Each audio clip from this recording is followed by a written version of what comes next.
काँग्रेसचे ज्येष्ठ नेते नाना पटोले आपल्या सोबत आहेत। नाना पटोले जी, कानावर बातमी आली ती खरी आहे का? हा विलीनीकरणाचा प्रस्ताव राष्ट्रवादी आणि काँग्रेसचा?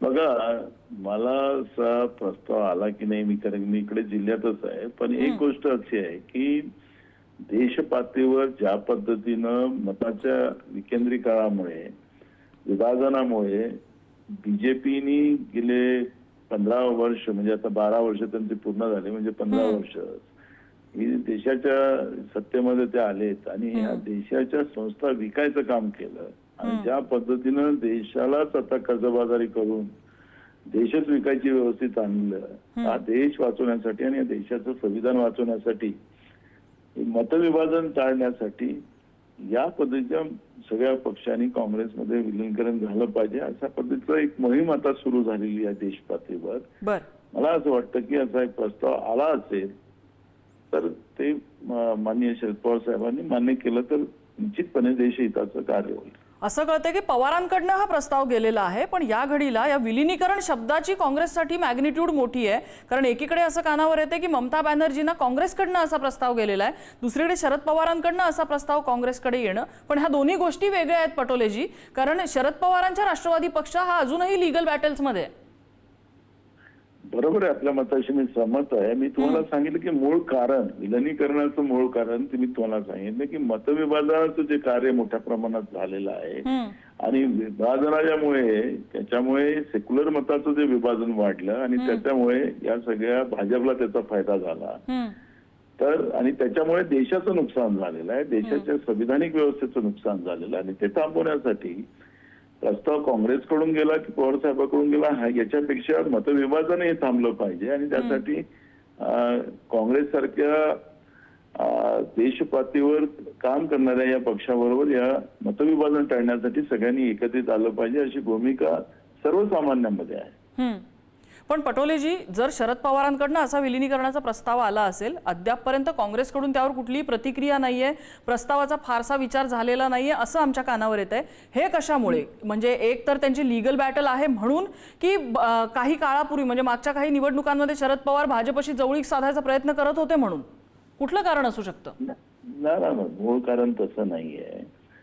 मूळ कारण आहे की विलीनीकरणाचा प्रस्ताव वगैरे आपण तुम्ही बातम्यात सांगता की सूत्रांनी दिलेल्या माहितीप्रमाणे, कारण की जिथपर्यंत कुठल्या गोष्टी घडत नाही आणि त्या शेवटपर्यंत येत नाही, निर्णयापर्यंत येत नाही, तिथपर्यंत त्या गोष्टीला आपण आयडेंटिफाय करू शकत नाही।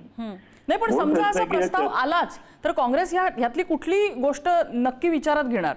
लीगल बॅटल राष्ट्रवादी काँग्रेसच्या, त्यांच्या समोरची कायदेशीर लढाई, की यापूर्वी भाजपसोबत जवळ जाण्याचे त्यांचे प्रयत्न? नाही, मुद्दा तो नाहीये। काँग्रेसनी आणि आमच्या हायकमांडने नेहमी एक निर्णय केला की देश हितासाठी जे काही लोक एकत्रित यायला तयार असतील तर त्यांना सोबत घेऊन चालायची भूमिका काँग्रेस हायकमांडने नेहमी घेतलेली आहे। त्या पद्धतीचं सोनियाजी असतील किंवा राहुलजी असतील यांनी आम्ही नेहमीप्रमाणे त्या भूमिका मांडलेल्या आहेत। ममता बॅनर्जीचे चित्र आपण पाहतोय की ममता बॅनर्जी स्वतः आता त्यांना कळून आलं आणि त्याच्यामुळे ममता बॅनर्जी सुद्धा स्वतः सोनियाजींना भेटतात आहेत, आता सगळ्या मीटिंगमध्ये ते अटेंड होतात आहेत।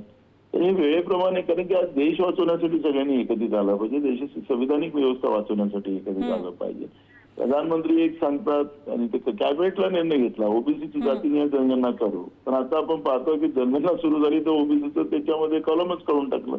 तर प्रधानमंत्र्यांनी केलेल्या घोषणेची अंमलबजावणी होत नसेल आणि देशाच्या समोर, मी उदाहरण दिलं ओबीसीच्या जनगणनेच्या बाबतचं, जातीय जनगणनेचं, कारण मी विधानसभा अध्यक्ष असताना मी स्वतः ठराव आणला होता आणि तो आपल्याला सगळ्यांना माहिती आहे। पण प्रधानमंत्री समजा असं म्हणत असतील आणि त्याला बाजूला सरत असतील तर यात कोण विश्वास ठेवेल? बीजेपीच्या प्रधानमंत्र्यावर, बीजेपीवर कोण विश्वास ठेवेल? शेतकऱ्यांची 2 पट त्यांचं पिकाचं उत्पन्न वाढवून दिलेलं असं सांगतात, शेतकरी रोज आत्महत्या करतायत।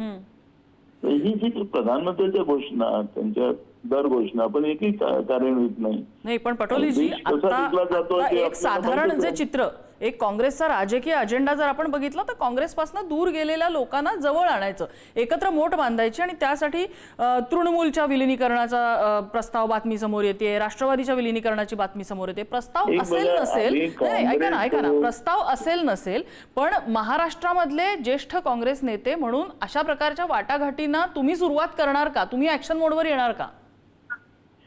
बिलकुल येऊ. प्रस्ताव आला तर निश्चितपणे त्याच्यामध्ये ऍक्शन मोड मध्ये येऊ. पण प्रस्ताव नसेल तर तुम्ही चर्चा इनिशिएट करणार का? आम्ही करूच. मी तुम्हाला सांगितलं की हे करणं काळाची गरज आहे. मी हे सांगितलं म्हणून त्याच्यामध्ये आम्ही करणारच. आम्हीच पुढाकार घेऊ त्याच्यामध्ये आणि सगळ्यांना समजावून सांगू. कारण की आज देशाच्या संविधानिक व्यवस्थेने देश वाचवण्याची गरज आहे. त्यासाठी आमच्यासारखे अनेक कार्यकर्ते यासाठी पुढाकार घेतील. नाना पटोलेजी, धन्यवाद. आपण पुढारी न्यूजशी संवाद साधला त्याबद्दल.